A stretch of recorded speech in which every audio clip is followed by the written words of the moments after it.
name is Rodrigo, this is Ether, and today we're continuing our series in the book of Mark. We're going to look at two scriptures today, Mark 9 verses 33 to 37, and Mark 10 verses 35 through 44. I know that we're skipping a bunch of stuff, but do not worry because we're going to cover a lot of it in our podcast, so make sure that you listen to it.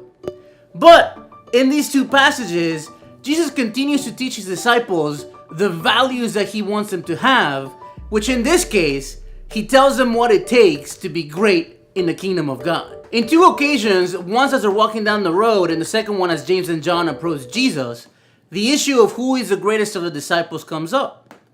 Upward mobility wasn't much of a concept in the first century, and since the disciples think that Jesus is going to become king, they're basically competing to see who is going to be his top-ranking official. Jesus' answer to who is going to be the greatest is that the first must be last and the servant of all of them.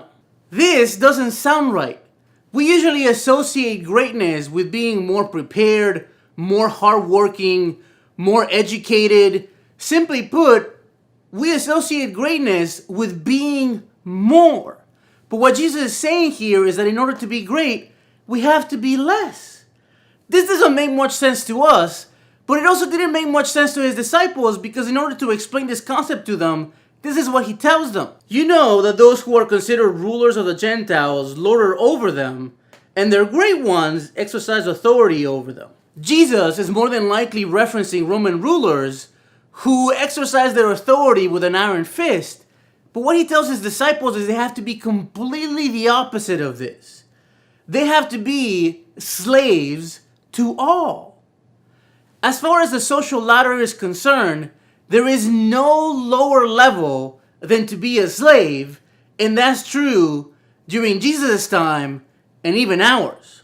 God clearly has a different standard for who gets to be great. And if we're honest, it's a standard that is really hard to live up to. In the kingdom, our greatness doesn't depend on the best us that we can be, but it depends on how much like Jesus we can be.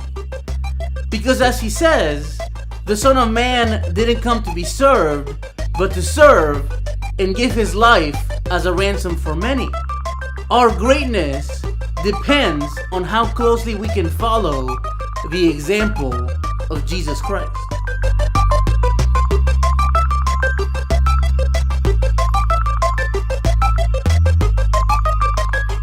Let the drum beat go like this.